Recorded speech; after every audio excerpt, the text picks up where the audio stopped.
Hello everyone! How many of you have judged a book by its cover? Or in this case, a video game by its cover? Be honest, a good cover for a video game could be the difference between picking it up at the store and checking it out, or simply walking past. Whether it is genuinely great cover art or eye-catching in a number of different ways, video game covers are just as important as those for movies and books. And with the push further towards digital stores and non-physical media, how have video game covers changed over the years? Today, I want to take us on a little journey to look into the history and evolution of video game cover art, starting from the beginning. So, to quote Doc Brown from Back to the Future, you're going to see some serious shit. Wrong quote. We have to go back! So, get comfy and bring your favorite beverage because we are looking into the history of video game cover art.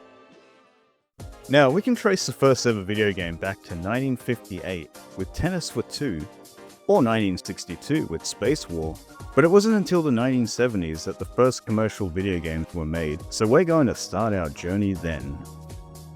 The 70s, the decade that brought us disco, Star Wars, and Space Invaders, just to name a few. The 70s offered the first introduction to video games to the mass market, and with that you had two major markets that it focused on. The arcades, and home entertainment. Each market offered their own unique way of advertising their games. The arcade cabinets, being more physical, had to look stylish and stand out, with intricate designs and colourful and eye-catching artwork as well. Also, when in doubt, sex sells. Meanwhile, the home market had to be very creative with its box art design, because this was a period of time when video game graphics were very simple. Yes, with the introduction of the first ever console war, with Atari squaring off against Magnavox, and later Intellivision, cover art had to pop out and look enticing, especially when it was close to Christmas, and you wanted to reel in desperate last-minute shoppers, like parents, fumbling away looking for that new video game home system, and a game or two that looked like it offered the most fun. Well, it was either that or the Evel Knievel stunt cycle, if your parents could afford it. Can I offer you a paddle ball instead? Take the cover off for Space Invaders, or Asteroids on the Atari 2600. It looks straight out of a movie poster, or maybe even an album cover, and you take one look at it and think, hell yeah, this game looks awesome, and then you boot it up and play it, and realize that your spaceship is just a triangle. Now of course, this game is still a whole heap of fun. Heck, it's one of the first video games I ever played, and I loved it back then. Not in the 70s though, I didn't exist yet. But during this period of time, I'm not so sure how well the game would have sold if the front cover simply had the in-game graphics. We'll come back to that later. People knew back then that the game would not look like this, obviously, and all you needed to do was split the box and see the actual graphics on the back. But the front cover had to be appealing, especially for children, as they were the main target demographic. Throughout the 70s, Atari dominated the home console market, and it would carry over into the early 80s, for a while at least. And there's something about the cover art during this period which I really admire. A lot of the artists were in-house for Atari, and during this period, you had artists who were experts in their craft, in both the artwork itself and marketing. And most, if not all of them, never even picked up a joystick or controller before. The gaming market was new after all. And I honestly find this early period truly fascinating. There is a fantastic book that goes deeper into this topic as well as featuring hundreds of illustrations and history of the making of this art. It also makes for a great coffee table book, and I highly recommend it if you're a fan of this period's art style, or of video games in general. Now it's time to adjust the flux capacitor, because we are moving on to the next decade. Yes, the decade that brought us Big Hair, Back to the Future, and a couple of Italian plumbers, formerly carpenters. The 80s is arguably the most influential decade for video games, marking a pivotal time that cemented them in its history. At the start of the decade, Atari was still going strong, and with third-party developer Activision, who had humble beginnings to get back at Atari, and, well, we know how that story ends, were also in the market of selling games, bringing with them a very radical and colourful assortment of video game covers. Moving more towards simpler graphical designs that resemble the games a lot more, Activision's covers have become very iconic, and harken back to a time that really did feel more colourful. One of my favourites, both in gameplay and cover, has to be River Raid. It just pops out in the best way. But the fun in games would take a bit of a hiatus, as in 1983, the video game stock market crash happened, due in part to the oversaturation of games in the market, often with misleading marketing, and to an extent because of that one video game adaptation of a beloved Steven Spielberg movie. I really don't blame the developer for this one. The video game market crashed hard, with a lasting effect of about 2 years. But then, in 1985, a competitor from across the globe converted their video game console for the Western market and brought to the world the Nintendo Entertainment System. That's right, video games were back, and with the Japanese juggernaut joining the fray, there was an interesting period of time with their Western cover art, which differed to their Japanese originals. Nintendo of America did not want to sell the NES as a toy, so to speak, especially after the video game crash. So when compared to the Japanese Famicom, they changed the color scheme to grey, had a front-loading system which closely resembled a VCR, and larger, less colorful cartridges to more or less simulate VHS tapes, and calling it the Nintendo Entertainment System. Also, NES, VCR, it wasn't a toy, it was a home entertainment system. And along with the changes, also came with the box art design, especially with Nintendo's early titles. Known as the Black Box series, the early NES titles featured, well, black box design, with a large image representing a screenshot essentially, of exactly what the game will look like when you play it on your TV. As a step back from the fantastical imagery and movie poster-like designs, Nintendo went for a more minimalistic approach, but one that was more honest in its marketing. I quite like the designs. They are sleek, colorful, and uniform. Yeah, they're not as interesting as high-res spaceships and whatnot, but they mark a prominent and unique moment in video game cover art history. Every kid wanted a Nintendo. Well, that or the G.I. Joe USS Flag aircraft carrier. A lot of games at the time, and to an extent still today, have different cover art depending on which region they are from. For example, you could have in many cases the Japanese original, but then you would get different covers for the international releases, as sometimes the West would receive not one alternative, but many. Let's look at the first Mega Man game, known as Rockman in Japan. The Japanese cover art closely resembles what the characters look like in the game, brightly colored, cartoonish, and very recognizable. This was done intentionally, as they knew the graphical limitations of the NES. So they designed and drew characters that could translate well into 8-bit graphics. By the way, I also recommend this book if you're a big Mega Man fan. But in the West, we got a few different variations for the cover art. This is the one that was released in PAL regions, including Australia. And while it portrays a more realistic depiction of Mega Man, it's still one of my favorite covers for a video game. This would look awesome as a poster. Kids would be drawn to this for sure. Then you have the North American cover, and wow, what a difference. I like how Mega Man looks like a middle-aged man holding a f***ing gun. In its defense, however, the artist who was commissioned to make the cover art was not given a lot of time to make this, and on top of that, did not have many references to what the game actually looked like, so he had to take some creative liberties. See, you have to remember, back then you couldn't just Google search images. You got what you were given physically, and I don't think you had time to request more artwork and reference images either. The first Mega Man game did not sell too well in the West, and I wonder if this is partly the reason why. In its defense once more, even the PAL version of Mega Man 2 was equally hilarious, though Germany seemed to get their own version. If you want to deep dive into Mega Man a bit more, then I highly recommend this video right here. There were other region-exclusive covers, like the PAL version of Contra, that due to Germany's strict censorship laws of not wanting to depict human-on-human violence, changed the protagonists and enemies to robots, and calling the game Probotector.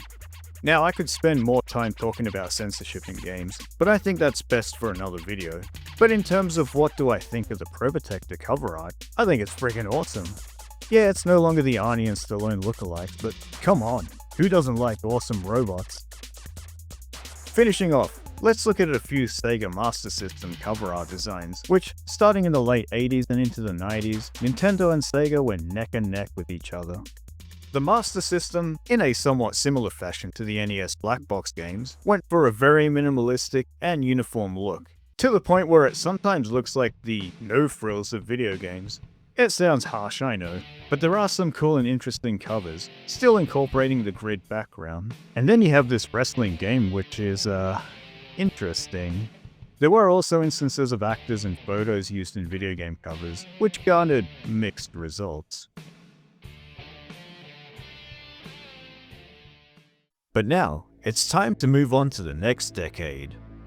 Yes, the decade that brought us Jurassic Park, the Spice Girls, and Sonic the Hedgehog, and the console war that I remember most fondly, Nintendo versus Sega. As we move into the 90s, we move into what is arguably the decade with the biggest evolution in video games, which has left a mark to this day. Video games went from predominantly being 2D at the start of the decade to predominantly 3D by its end. And it's wild to me that this is what games looked like at the start of the decade. And this is what games look like at the end of the decade. Seriously, there was a point by the late 90s when I thought 2D games were forever dead, but I'm glad I was proven wrong. If the 80s were totally rad, then the 90s were extreme! And along with it came gaming mascots with attitude, appealing to kids and young teens, to convince your parents to buy the game, or go to hell. Not me though, I was a good kid. With some of these games, including the most famous example, Sonic the Hedgehog, the main marketing goal was to sell the character, essentially. You had the cool-looking character, usually in a too cool for school pose, staring right at you, into your soul, to make you want to grab and pick up the game, whether it turned out to be good or not. And up until a third party joined the console war, every kid wanted a Nintendo or Sega. Well, that and the Jurassic Park Command compound. Speaking of, with the rise of movie-based games, a lot of game covers started incorporating logos, or even stills from the movies that they were based on, which was pretty damn exciting if, like, kid me, that movie was awesome enough that you wanted a video game of it, even if the game barely resembled the movie. Remember in Jurassic Park when Dr. Alan Grant picked up a bazooka and deleted hundreds of dinosaurs? I still love this game. There was a point, however, when the graphics in games started to look so lifelike that it was enough to put it on the cover art, instead of stylized artwork. Granted, sometimes there were actual 3D renders that better resembled in-game cutscenes than the in-game graphics, but we were starting to see a shift towards more 3D graphics being used in cover art, which I think best describes the shift during this decade. One of the most famous examples is Lara Croft in the Tomb Raider games, and while this video isn't going to be covering a lot of advertising outside of cover art, like in magazines for instance, they really went all in with Lara Croft. Remember what I said about 2 decades ago? Also, when in doubt, sex sells. Yeah, they went with that route again. I do remember when CG graphics were starting to dominate in media, outside of movies like Jurassic Park, with shows like Reboot or Transformers Beast Wars. There were even album covers that had CG graphics, many of which look primitive and dated nowadays, but were considered cutting edge at the time, like that friend that printed out birthday invitations from their computer. As we were moving towards more CD-based games, a lot of the packaging changed with it as well. One great example is the Sony PlayStation games. To begin with, they were packaged in long boxes, in a similar fashion to previous rectangular game boxes, but also to stand out more on the shelves. They were replaced, however, with jewel boxes, in this case thicker ones to accompany the instruction manual as well. I miss instruction manuals. Although not everyone went smaller. If we're talking PC gaming in the 90s, then we need to talk about the large PC boxes, which were perfect for displays, and a lot of them had foldable insets that not only revealed more of what the game looked like, but also added an extra level of interactivity when browsing these games on the shelves. Let's take Half-Life for example. You have the rusty, orange metal look cover with the lambda symbol, but you can see a bit of this shocked looking theoretical physicist on the edge, which when you open up, you can see a scene from the game, with visuals that very closely resemble the in-game graphics, and screenshots and blurbs that you would normally only see at the back of the box. I think it's neat, and let me tell you, this technique worked. My dad bought this game back in the day, based on the cover alone, and he not only ended up buying a great game, but he picked one of the best games ever made. Thanks, Dad. And thank you for the power of marketing. Inside these boxes were of course the jewel case with the game, which usually ended up on the computer desk, along with other games, while the box collected dust in the closet or garage. The boxes were great on display, but took up a lot of space at home it seems. Another little thing that was introduced in the 90s, to the public at least, was this little thing called the internet, where after a robot shouted at you for about a minute, you could surf the World Wide Web, visit the Space Jam website, or a website that would make Metallica's drummer want to know your location. With the inclusion of the internet, video games were going to go through a radical change, but it wouldn't be until the next decade that things would change forever. But now we move into the future! Beyond 2000, but starting with the first decade of the new millennium. The 2000s, also known as the noughties or the aughts, the decade that gave us the Lord of the Rings movies, peak Eminem, and John Halo himself, Master Chief. The 21st century started off very promising, until it didn't. But when it comes to video games and how they are marketed, we started to see a bit of a shift during this period, especially with the slowly but surely rise in popularity of digital downloads. How this affected cover art wasn't so much in the way the game covers looked, but more so in the way that they were distributed. In retrospect, I'm actually surprised there weren't more Frutiger Aero-inspired video game covers, but they were definitely in magazines. With the rise of DVDs, a lot of games adopted the DVD case as their main way of boxing games, mainly on consoles, but even PC boxes started to shrink to accommodate this as well. At some point, around 2004, the large PC boxes were replaced by smaller sized ones, a lot of them still having an inset and essentially the same layout as the large boxes, but smaller. One of the main reasons could be the switch to DVD-ROM instead of CD-ROM, requiring less discs to install your games, but the other reason could be because maybe they realized the large ones took up too much space at home. There were, however, a few special edition boxes, which came with more goodies and collectibles, and had to stand out on the shelves more. And if we're talking consoles, quite a few of them came in shiny metal cases, which honestly looks pretty sick.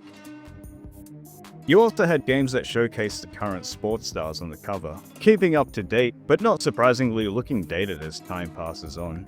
Remember these players? With the newcomer Xbox from Microsoft joining the fray, they too sold their games in DVD boxes, only theirs were green, to differentiate from the PS2's blue. Yes, with the new console war of PlayStation versus Xbox, everyone wanted a PlayStation or Xbox, or maybe Lego Bionicles. In case you're wondering why I'm still using the same TV in the 21st century, well, if it ain't broke, don't fix it. There we are. But in terms of what was displayed on the box, a lot of covers still varied from stylized illustrations to digital renders, though it seems there was a time when front covers started adopting a modern movie poster design, usually depicting a character either facing towards the camera or away from it. And this type of design seemed to be popular from the late 2000s to the mid-2010s, during the time when a lot of video games had a gritty pee-pee and poo-poo color grade to them. I actually haven't noticed if this trend has come back, both the piss filter and modern movie poster design, but it definitely reminds me of this certain period in time. But one of the biggest changes at the start of this century has to be when buying games digitally became not only more commonplace, but the way of the future. And if we're talking digital downloads, then we have to talk about Steam. Launched in 2003, Steam released as Valve's platform into downloading and playing their games, later followed by third-party games. And even though this was implemented in 2003, the main dominating way to buy games was still physically. And a lot of times you bought the game in store, and then downloaded updates and patches, and kept it in your Steam library. I remember getting Steam in 2004 for Half-Life 2, and I was not a fan at the time. Having bought and installed a game, only to then have to download and be online to play a single-player game on dial-up internet was not my idea of progress. Well, things have certainly changed since then. So, as we move into more recent times, and looking back on the decades prior, the question remains, how has video games cover art changed over the years? We saw early innovation, with illustrations with the same quality as movie posters, as well as marketing shifts to showcase the product more honestly, as well as seeing a shift towards digital graphics, and a shift towards digital products.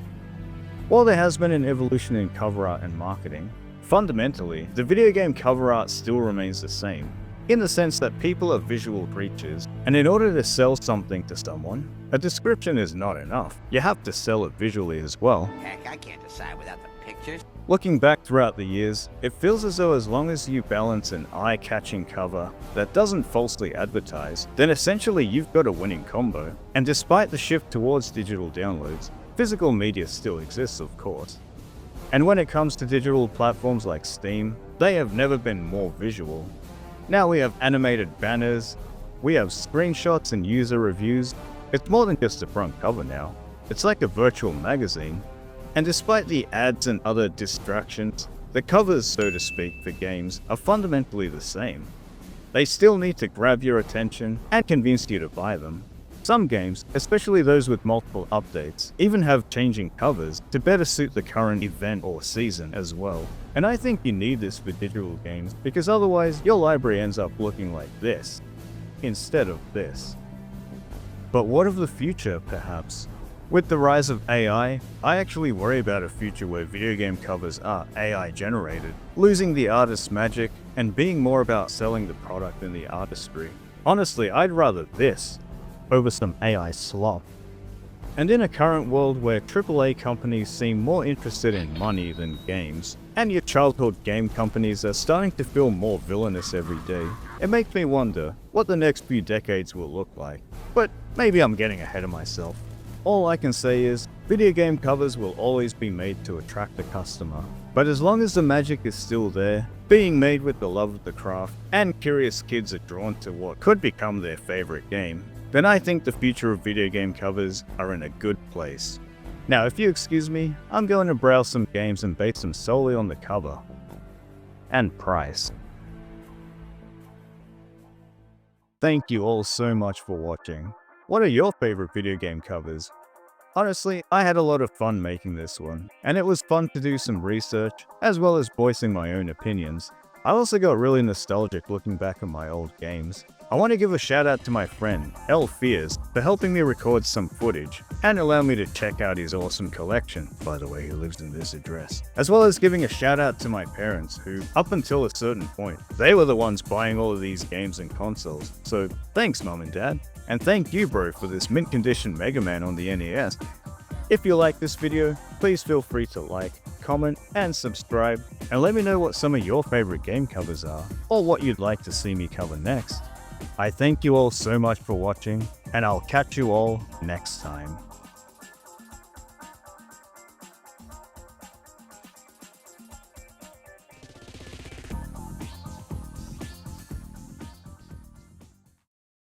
And now we move on to the year 3000. The year that brought us Robo Michael Jackson, Martian Mathers, and Half-Life 3.